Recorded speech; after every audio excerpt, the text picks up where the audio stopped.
अलवर शहर के कटी घाटी क्षेत्र के पास एनसीआर का सबसे बड़ा बायोलॉजिकल पार्क विकसित किया जाएगा। इस महत्वाकांक्षी परियोजना को केंद्र सरकार से मंजूरी मिल चुकी है और जल्द ही टेंडर प्रक्रिया शुरू होने वाली है। बायोलॉजिकल पार्क बनने से न केवल वन्यजीव संरक्षण को बढ़ावा मिलेगा, बल्कि पर्यटन के क्षेत्र में भी अलवर को नई पहचान मिलेगी। इस पार्क में देश विदेश के विभिन्न प्रजातियों के वन्यजीव देखने को मिलेंगे। योजना के अनुसार यहां दक्षिण अफ्रीका से जिराफ, गुजरात के गिर से बब्बर शेर और करीब 7 नस्लों के टाइगर लाए जाएंगे। इसके अलावा कुल 420 प्रकार के वन्यजीवों को यहां रखने की तैयारी वन विभाग द्वारा की जा रही है। पर्यटकों के आकर्षण के लिए बटरफ्लाई पार्क, लायन सफारी और टाइगर सफारी जैसी विशेष सुविधाएं विकसित की जाएंगी। वहीं वन्यजीवों की देखभाल और उपचार के लिए आधुनिक सुविधाओं से युक्त एक विशेष पशु अस्पताल भी बनाया जाएगा। अलवर वन मंडल के डीएफओ राजेंद्र हुड्डा ने बताया कि मंजूरी मिलने के बाद विभाग स्तर पर तैयारियां शुरू कर दी गई हैं और जल्द ही जमीन पर कार्य दिखाई देगा। बायोलॉजिकल पार्क के बनने से स्थानीय लोगों को रोजगार के अवसर मिलेंगे और अलवर पर्यटन मानचित्र पर और मजबूती से उभरेगा। अलवर से प्रदीप गोयल। अलवर बायोलॉजिकल पार्क की डीपीआर तैयार हो गई है। डीपीआर का अनुमोदन central zoo authority of India से होना है। टेक्निकल ग्रुप की बैठक भी हो गई है। इसको नेक्स्ट जब भी मीटिंग होगी उसमें इसका अनुमोदन होगा। तो इसके अलावा इसमें डीपीआर में मुख्यतः हमने टोटल 420 एनिमल्स इसमें रखे जाएंगे, जिसमें 81 प्रजातियां हैं और इनमें मुख्य रूप से लोइन है, हर्बीवोरस है, टाइगर्स है, जेब्रा है, जिराफ है। तो इस तरह की पूरी स्पेसीज इसमें रखे हैं, जितने भी वन्यजीव पाए जाते हैं। और ये जो अलवर बायोलॉजिकल पार्क है ये बेसिकली पहाड़ी क्षेत्र है और ये कटी घाटी से शुरू होके जैसमंद बांध तक मतलब इसका एरिया है। तो जैसमंद है ये भी एक पौराणिक स्थल है, ये भी एक टूरिस्ट स्पॉट है। तो इस तरह से मतलब दोनों की कनेक्टिविटी इससे होगी।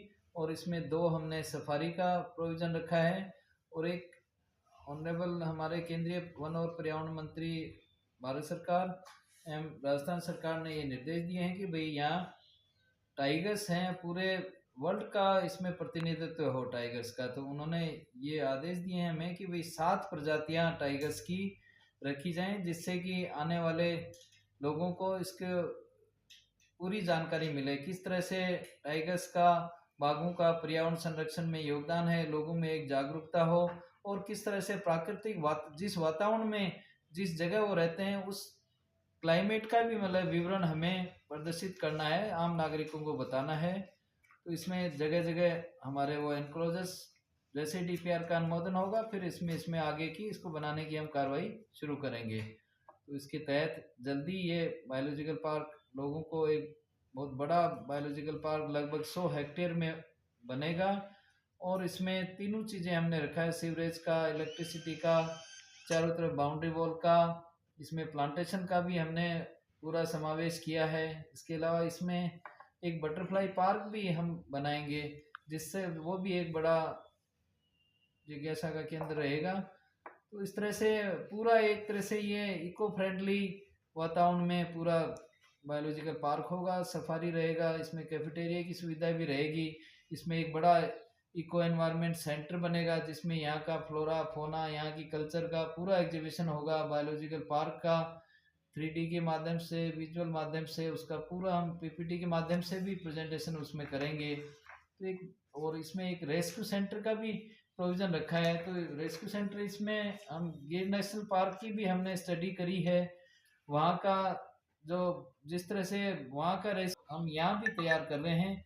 और उसके लिए भारत सरकार के पर्यावरण वन मंत्रालय को हमने एक रेस्क्यू सेंटर का, हाईटेक रेस्क्यू सेंटर बनाने का एक प्रस्ताव भी भेजा है। तो जो स्वीकृत होते ही उसमें भी हम पूरा वर्क करेंगे।